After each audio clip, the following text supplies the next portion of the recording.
Alors, je suis journaliste. Je travaille, ça doit faire 25 ans que je suis journaliste. Je sais pas, je veux plus trop compter les années. Ça fait 15 ans que je suis dans le groupe Figaro. Je travaille essentiellement sur le Madame Figaro, le site du Madame Figaro.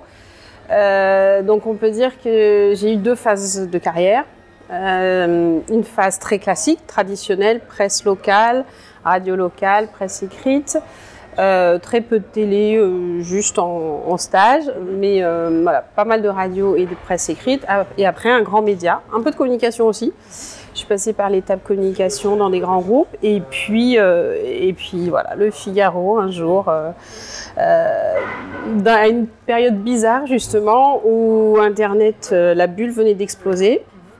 Ils avaient créé une grosse structure, enfin quand même 30 personnes à l'époque, c'était important, juste pour le web. Et l'aventure n'a pas duré très longtemps et je suis arrivée juste à la fin de cette aventure où on était finalement 4 dans un bureau. Voilà, donc il fallait à cette époque-là faire exister les titres sur le web.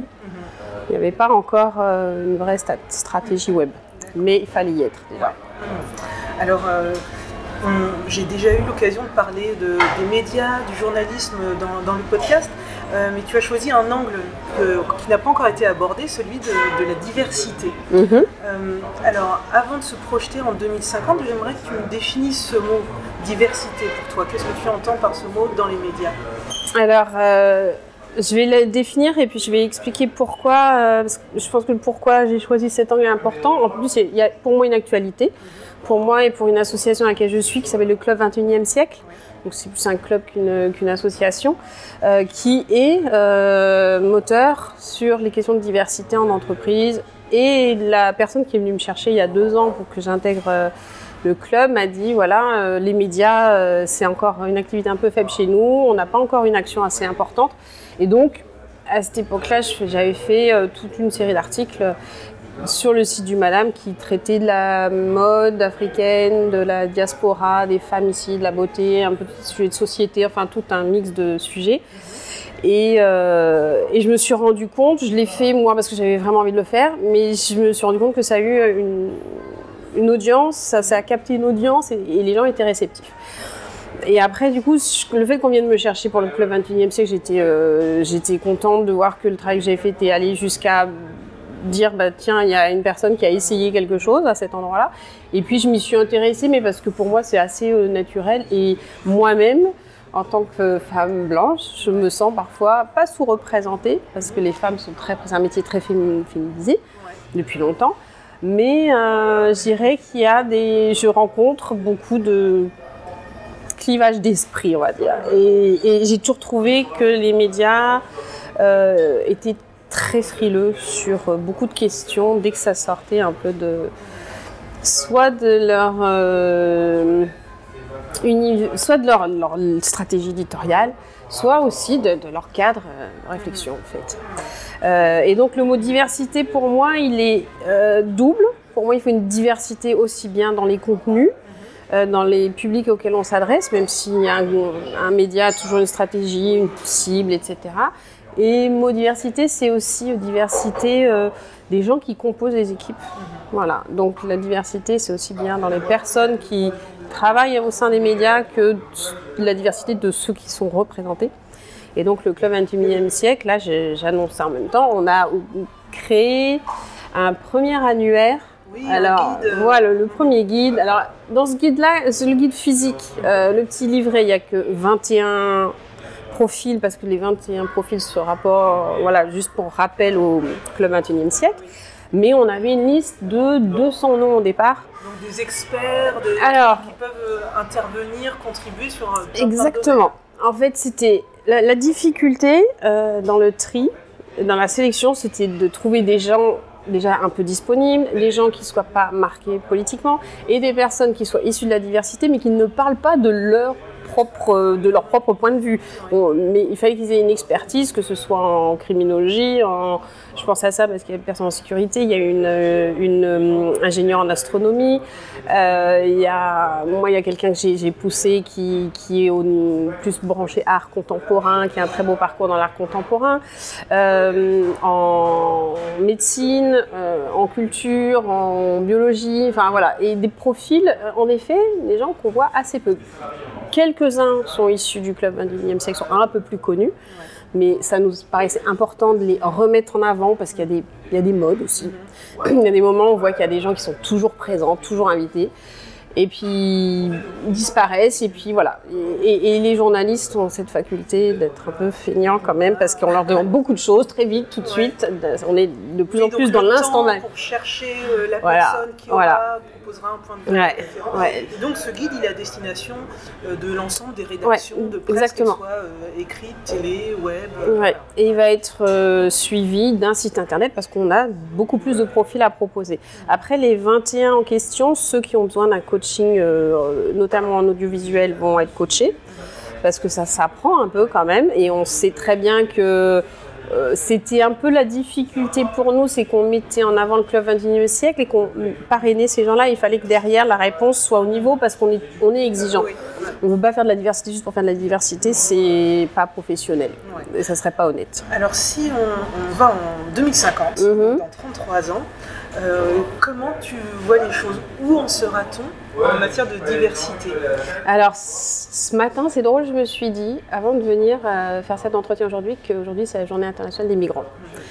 Et je me suis dit, il y a quand même un lien avec la discussion qu'on a aujourd'hui sur la diversité, parce que cette diversité, j'espère qu'elle ne viendra pas de ce flux qui est quelque part un aveu d'échec des politiques menées par l'Europe, des politiques menées localement. Donc c'est d'abord un aveu d'échec, le fait qu'il y ait de plus en plus de migrants, c'est-à-dire que les pouvoirs ont failli sur à peu près toutes les choses importantes qui construisent notre avenir. Donc eux, je ne sais pas s'ils se sont projetés en 2050, mais en ce moment, on se pose vraiment la question et c'est très inquiétant. Et puis pour en revenir à la diversité, cette diversité, on se rend compte qu'elle est vraiment mise à mal en ce moment. Et donc, j'espère qu'en 2050, les médias seront plus divers, mais ils le seront parce que les outils le permettront davantage. Je pense qu'en 2050, tout le monde pourra être journaliste. Je pense que le mot journaliste n'existera plus vraiment. Je pense qu'on sera tous des médias, acteurs des médias en fait. On aura tous cette capacité à l'être. Et on voit bien que toutes les communautés ou tous les gens qui ne se sentent pas représentés, pour sortir du mot communautaire. Oui, en fait, qui est mal perçu en France, le mot communauté, mais dans le monde anglo-saxon, c'est un terme fort et positif.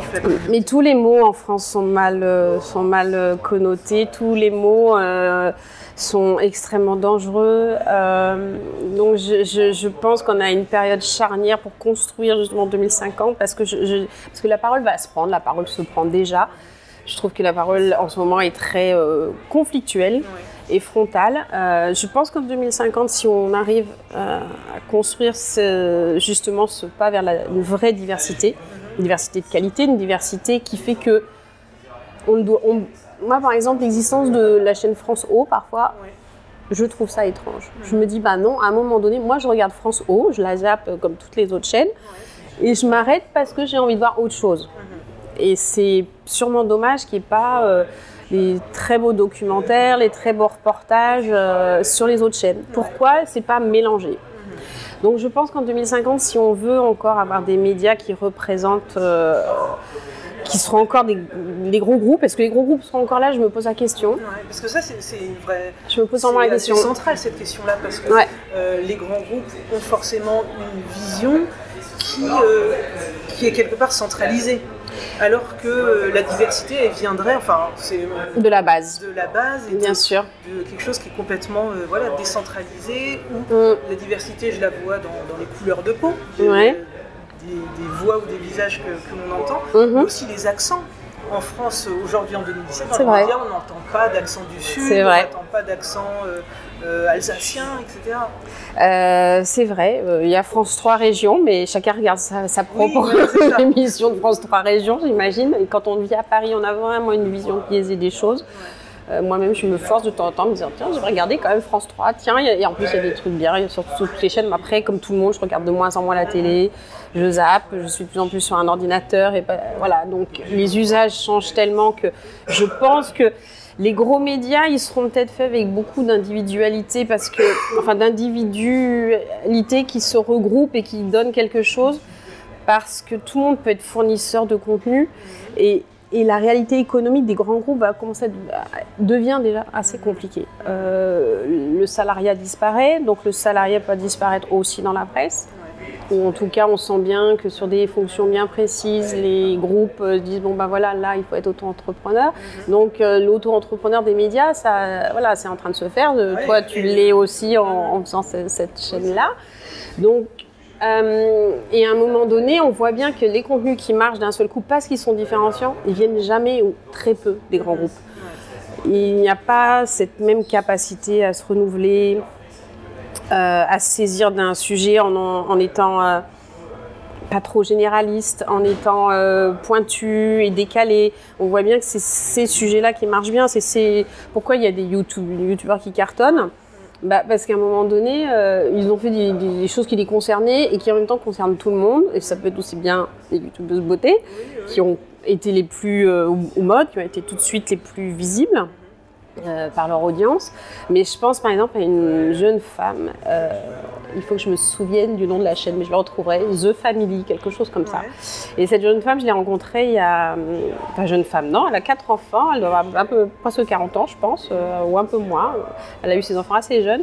Elle est issue de la diversité et elle était venue m'aborder il y a 3 ans, la journée de la femme digitale qui se tenait ici, pas loin de la Bourse, parce qu'on est dans le 9e, je précise, pour les gens qui nous écoutent, près d'Opéra.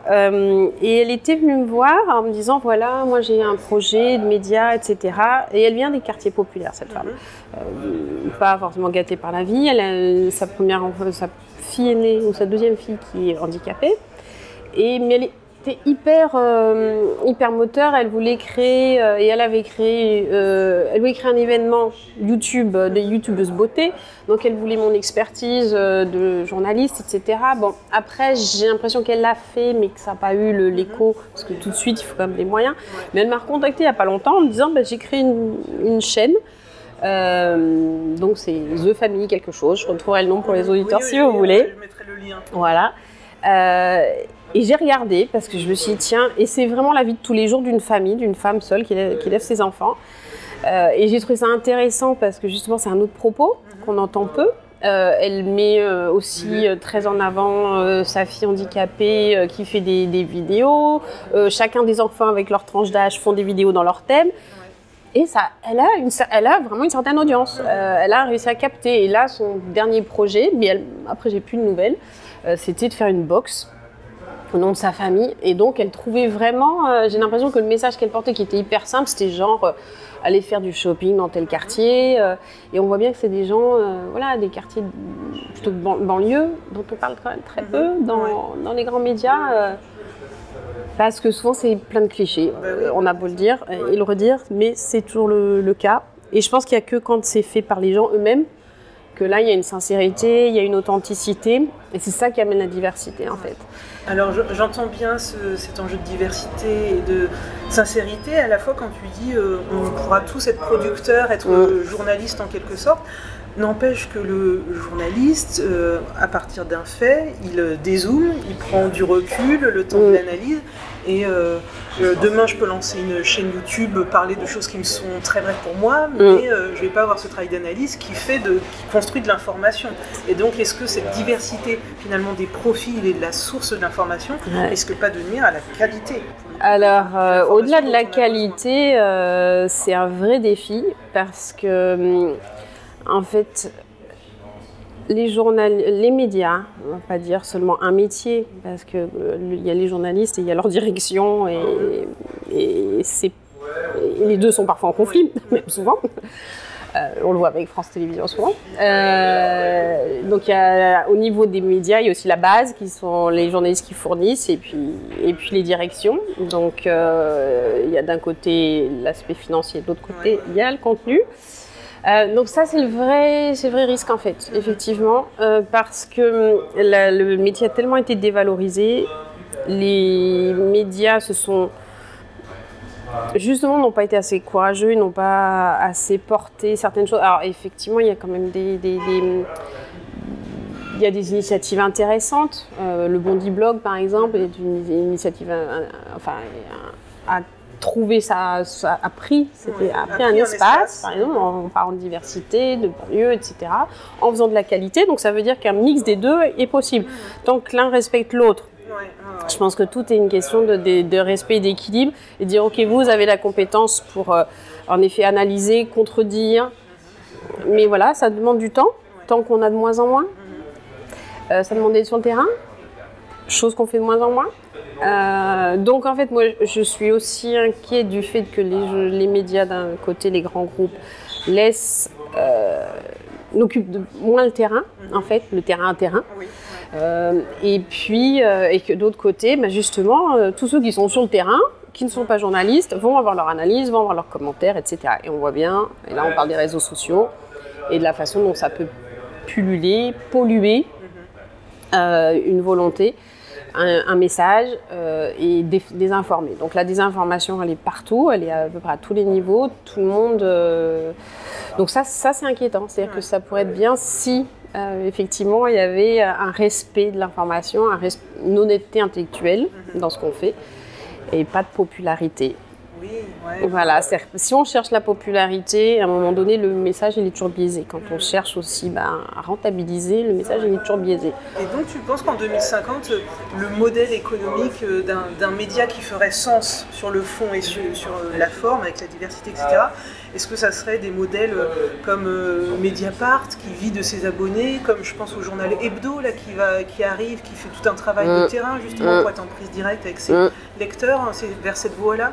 Ah bah oui, c'est celle qu'il faut prendre, qui est en train de se faire, et effectivement, parce que c'est la seule qui peut contrebalancer.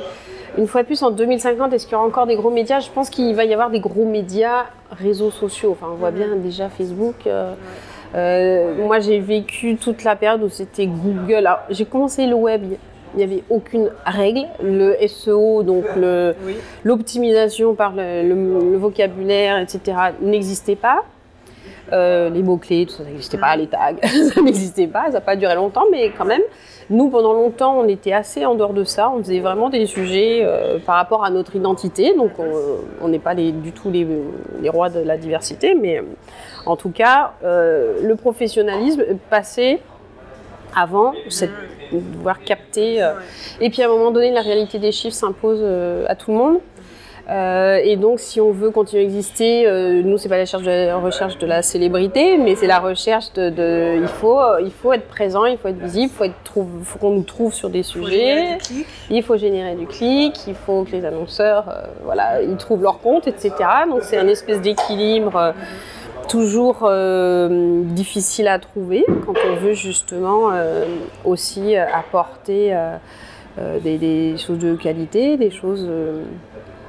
Et ce qui est un petit peu triste, c'est que souvent, c'est des contenus sérieux qui marchent moins bien sur les gros médias. Et là aussi, depuis quelques temps, je m'interroge, je me dis finalement, nous, à l'image de Facebook, quoique là, c'est peut-être pas vrai ce que je dis, mais sur Google, donc on a, c'est les mots-clés qui organisent la visibilité des sites.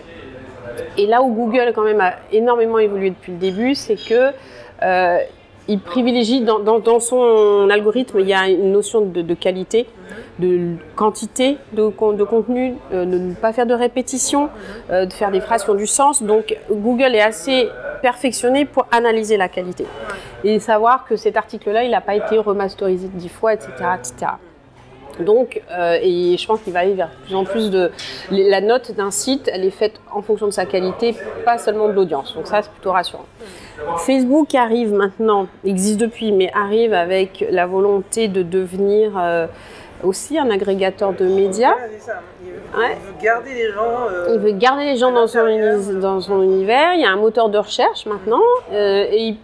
La stratégie, pour l'instant, qui n'est pas encore très très claire, ni l'algorithme qui ne fonctionne pas très bien. Tout le monde peut essayer de faire des tests sur des sujets. Donc, dans la barre de recherche, c'est assez surprenant de voir les résultats qu'on a. C'est un peu tout et n'importe quoi. Sa stratégie, a priori, ça serait de faire du local. Là où effectivement, Google a un côté fenêtre mondiale. Facebook, déjà de par l'interaction entre les gens, fait que on a envie d'une info locale, une info extrêmement qui nous concerne, une info qui est dans les thèmes qu'on suit, une info un peu émotionnelle, trop émotionnelle à mon goût évidemment, parce que du coup elle est rarement vraiment fiable. Et là, les gros médias sont pas forcément les plus prescripteurs. Donc Facebook, c'est vraiment à surveiller parce que c'est en devenir. Mais maintenant, comme la plupart des gens consultent des sites via le téléphone, nous on en est à 40%, je crois, enfin des réseaux sociaux, si je ne me trompe pas. Et ben du coup, ça veut dire que on ne fait pas les mêmes contenus en fait. Quand on connaît la façon dont on fonctionne, on ne fait pas les mêmes contenus pour Facebook que pour un référencement. On ne les vend pas de la même manière surtout. Et là, Facebook me fait beaucoup plus peur finalement que Google. Alors tu vois, tu évoques Google, Facebook qui sont des entreprises privées. On voit aussi que les marques commencent elles-mêmes à avoir cette velléité de produire du contenu qui aurait toutes les apparences du journalisme, mais qui en fait, on est dans le publi-reportage, mais ils vont donner, et peut-être que c'est eux qui vont savoir s'emparer des enjeux de diversité beaucoup plus vite que les médias qui ont une charte éthique. Alors je ne sais pas de quelle forme elle se formalise, mais en tout cas une éthique journalistique. Et est-ce qu'en 2050, il n'y a pas le risque que, alors aujourd'hui ce sont les GAFA, ils évolueront d'ici là, mais que ce soit des entreprises qui se saisissent de ça et donc qui agrègent à eux des communautés, pour le coup, des gens qui se disent, bah voilà, je trouve une information qui me ressemble dans ma diversité à moi et je vais plutôt aller par là que sur des médias qui ressemblent à la France, le pays jacobin, où les médias ressemblent à Paris et aux habitants de Paris.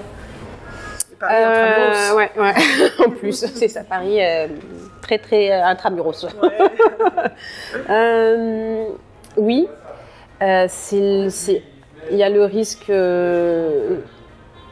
Google, Facebook est un risque de.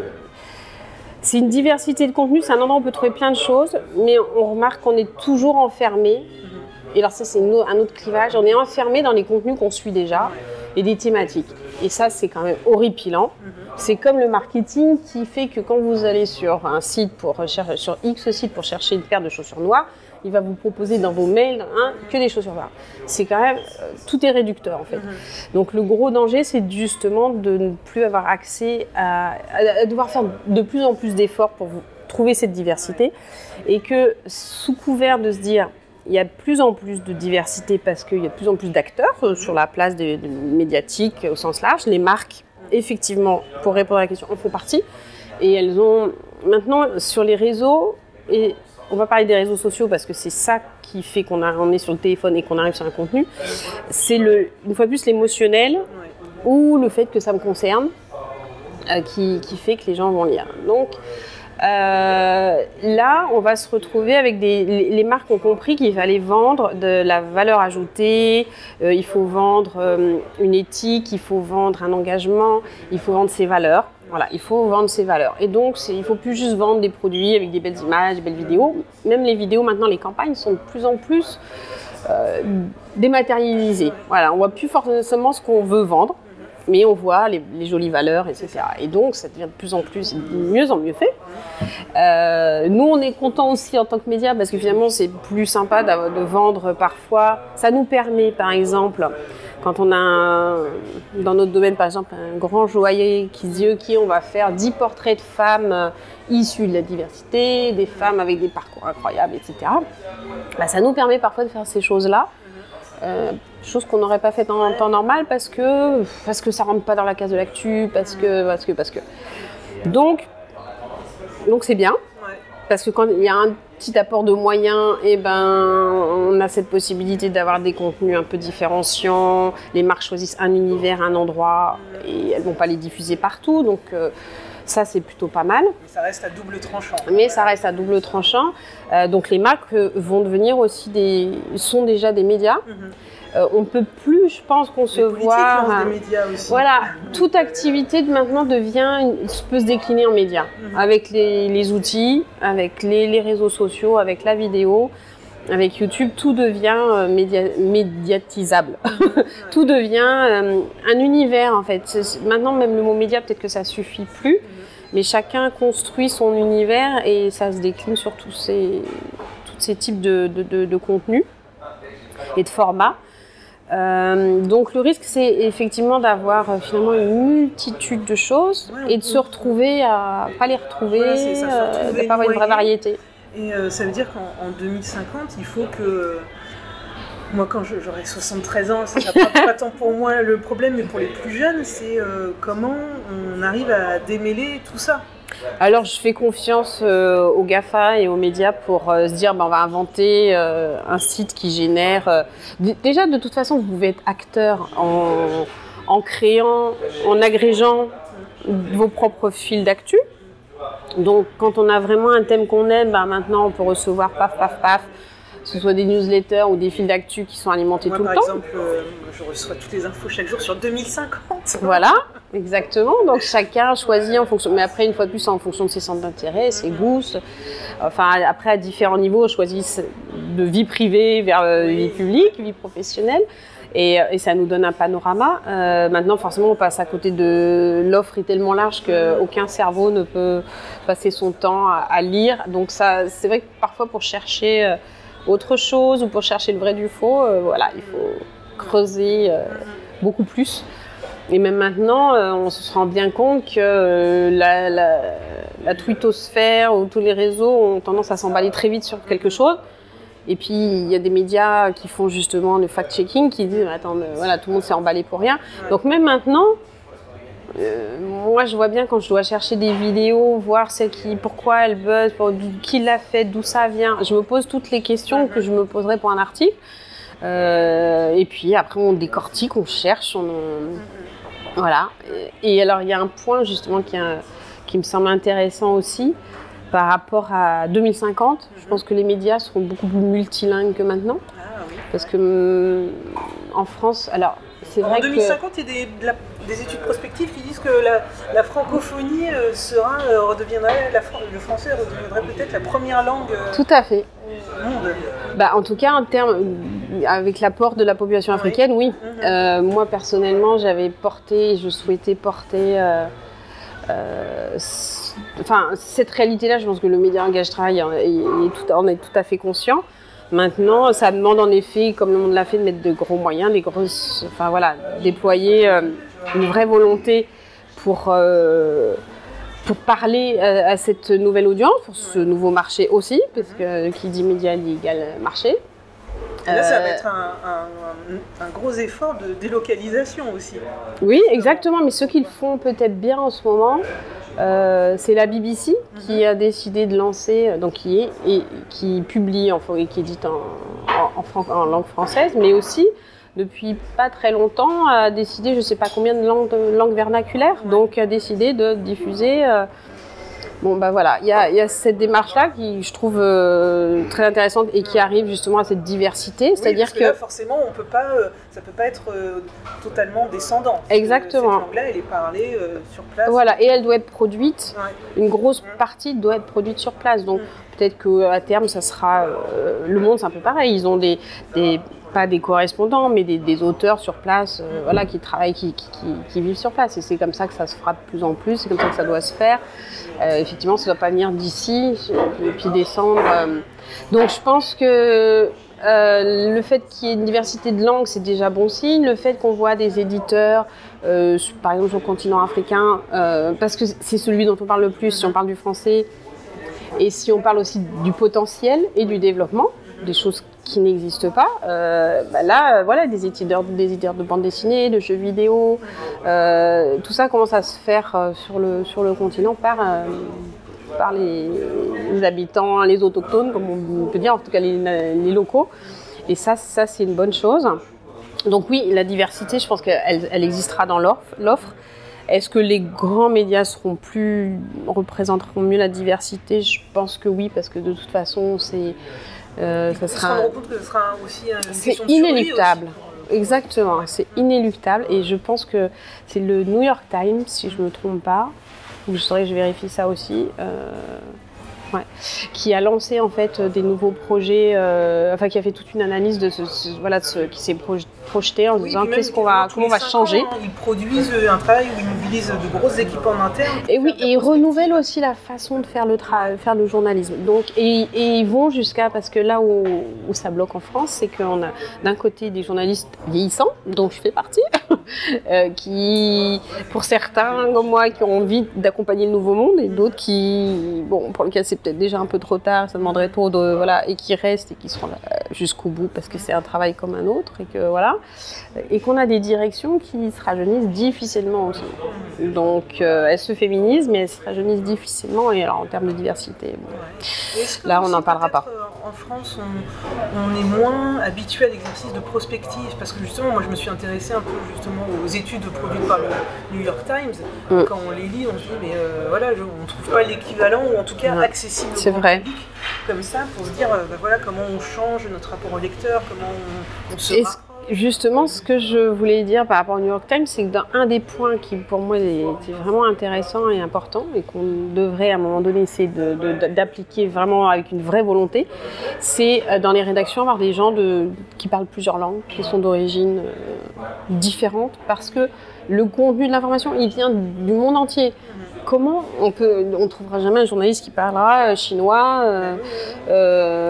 anglais, allemand. Comprendre le contexte. Exactement. Porté par comprendre le contexte, le remettre dans son contexte, et puis trouver les mots pour en parler, parce qu'on voit combien de fois il y a des tentatives et puis derrière des attaques en disant oui, mais alors vous avez d'utiliser tel mot.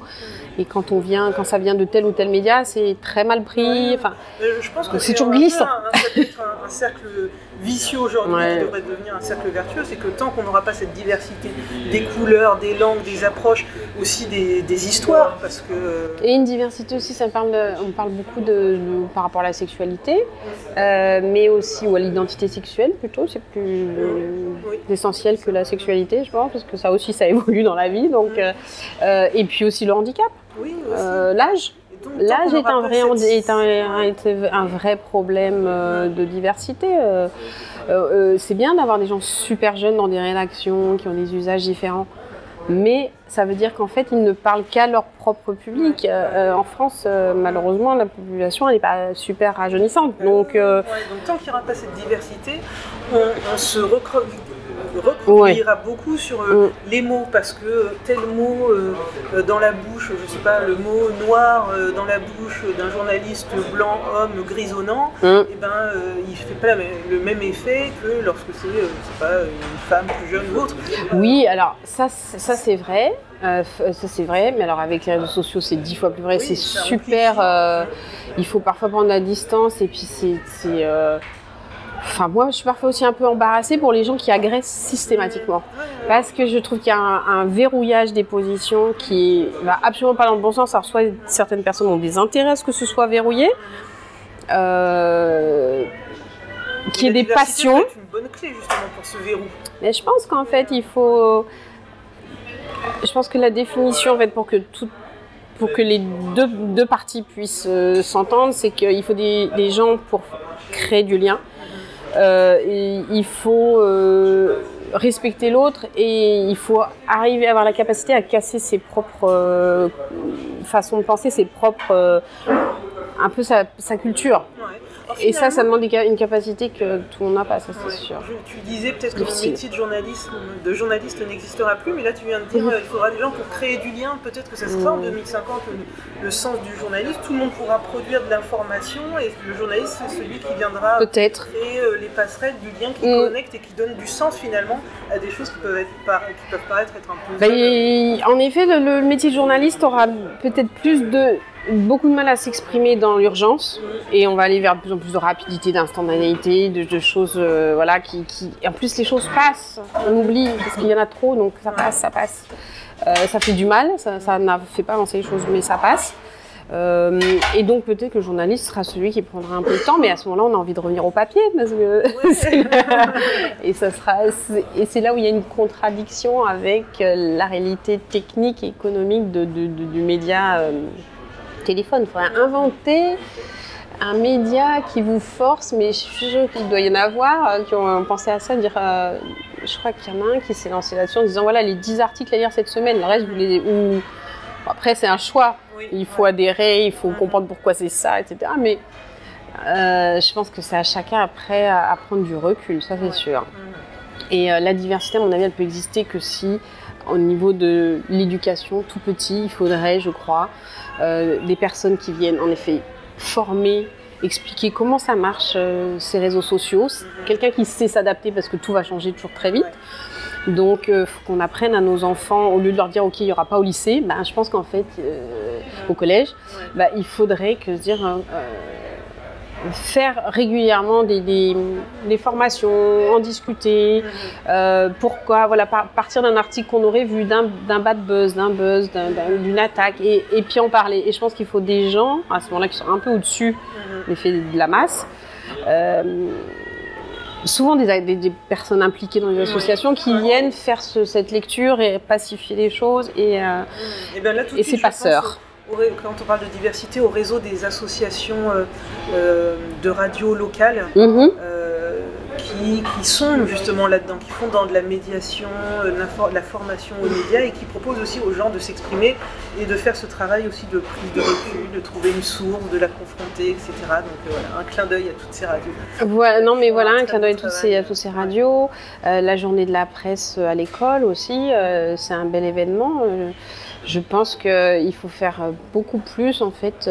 Il faut pas se laisser emporter par ce flux. Par ce flux et puis par cette volonté d'y être et d'être populaire à tout prix. Parce que parfois on se laisse emporter par on est porté par ses propres convictions et on peut vite être manipulé. Donc la question de la diversité, c'est à l'école, dans la discussion, à travers les médias.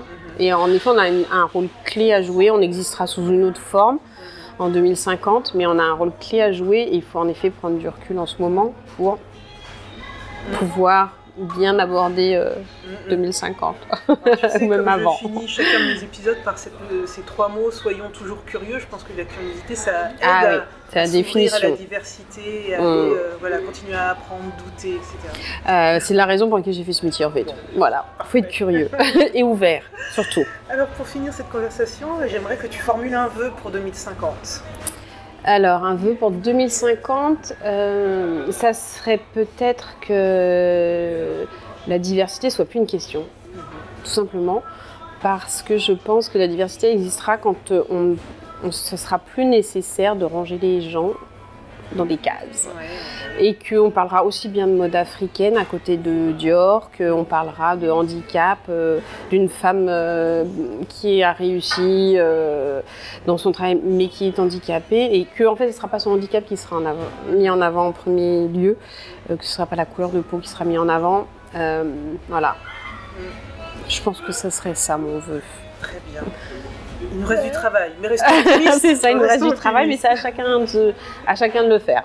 Chacun peut y participer, je pense. Merci beaucoup Stéphanie. Merci de m'avoir invitée.